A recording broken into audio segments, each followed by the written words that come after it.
Hey guys, Rob Wolf here. So I'm going to try to unpack a really common question that I receive and that I see on the interwebs quite a bit. And it kind of involves this, what's the optimal ketogenic diet ratio? The question that I received was basically, hey Rob, what's the story behind the 4-to-1 or 3-to-1 keto ratio?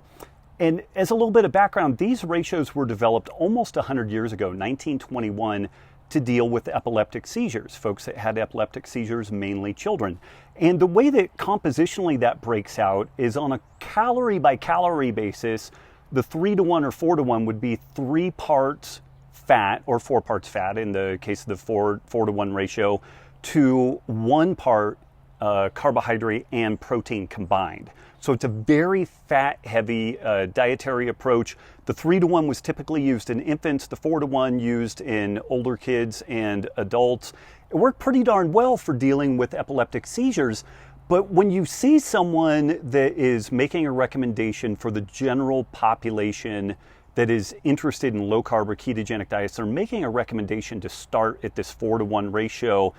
It's not really good advice, and here's why. It is so fat-centric that folks end up literally in kind of a protein malnutrition state. And not exactly, but they're not getting adequate levels of protein to really fire satiety signaling to make them feel full between meals. Folks will say that fat is satiating, and it is up to a degree, but when you look at it on a calorie by calorie basis, protein, particularly lean proteins, tend to be the most satiating. There's this whole concept of the protein leverage hypothesis that makes the case that we eat to a protein minimum, not just we, but virtually all critters on the planet. The implication there is that the nutrient density found in different protein-rich foods, whether that's clover, like out in my pasture that cows or sheep would eat, or nuts or denser protein sources, that we're actually eating to a protein minimum. And so what we've found, and what we find again and again, is that folks that are struggling on a ketogenic or low-carb diet, they're really emphasizing fat as the primary macronutrient. They're kind of monitoring, using fat bombs, doing other types of kind of methods that sound good on the surface and work for some people, like highly athletic people that are already lean.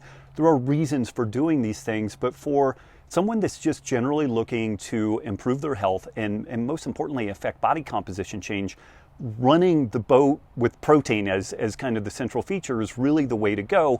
So if you look at what we do with the Keto Masterclass, if you look at what Keto Gains does, effectively what we're doing is making a calorie prescription overall, but it starts with protein. And that protein isn't a willy-nilly, just kind of pluck it out of the air story. We base that off of your lean body mass. And typically there's kind of a bracket of somewhere around 0.8 to 1.2 grams per pound of lean body mass. It's not that hard to figure out. There are online calculators like the Keto Gains macronutrient calculator that help you get to that point. There's some other simple things that you can do, like Dr. Ted Naiman has recommended 1 gram of protein per pound of ideal body weight, which is another way that you can do it, which tends to be even a little bit higher than the recommendations I just mentioned that the Keto Gains folks use. From there, though, once you've established your protein minimum, and that's really the thing that we need to emphasize, that 0.8 to 1.2 grams of protein per pound of lean body mass, you don't want to go below that. You can go above it, and typically things just get better, but you really don't want to go below that. And again, it's because of satiety. Folks will just tend to eat and eat and eat, trying to fill those protein needs. But once we get our protein needs established, then you decide, okay, am I in that really low carb kind of ketogenic setting, 20 to 30 grams of carbs a day? Some people who are more athletic or just larger, bigger people, they may be able to start their keto or low carb intervention at around 50 grams of carbs a day. It really depends on a lot of different variables. But then finally we circle back around to fat, and fat is that control lever. It's the thing that we use to set either a mild caloric deficit, around 10% is usually a good place to start. That's enough of a calorie deficit that we'll actually get some legitimate change, and we won't be sitting around wondering what's, if anything's happening.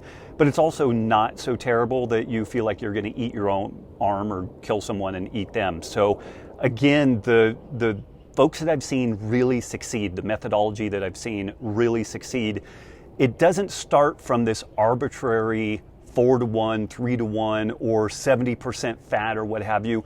If you're starting with percentages as the beginning point, you're almost guaranteed to fail. Maybe you won't. This is one of the interesting things about low carb and ketogenic diets. Even when done wrong or poorly, they're so powerful and there's so much, kind of margin for error that you will make some decent progress. But if you really want to cut through things, or if you've been making some decent progress and then stalled, start with that protein first. Establish your protein minimum. Make it again that 0.8 to 1.2 grams per pound of lean body mass. Figure out where you want to be in the carbohydrate story. Do you want to be at that very low end of carbohydrates, or perhaps a little bit on the higher end? Anywhere from 20 to 50 grams of carbs, depending on size and activity and whatnot. And then set calories, finally, overall, using fat as a lever. If you're trying to gain body weight, like a bodybuilding type approach, then you're going to have a caloric excess, mainly from fat. If you're at maintenance, then we're going to establish a maintenance level, again, mainly from fat. And if we're trying to lose body fat, affect body composition change, then again, the fat's going to be a little bit lower. That's going to be our control rod for affecting all these changes. So hopefully that helps clarify a little bit, what the story is behind the various ratios of protein, carbs, fat, and then just the different ketogenic diet ratios. If you have a neurological condition, if you are following some of like the Tom Seyfried cancer interventions, that's an entirely different story, and we really are concerned with what blood ketone levels you are producing. But for simple body composition change, chasing ketones more often than not will get you into trouble because it causes you to reduce protein, overconsume fat, and that just doesn't lead anybody to any favorable spot. So again, give me your questions, let me know how else I can help, and I'll talk to you soon.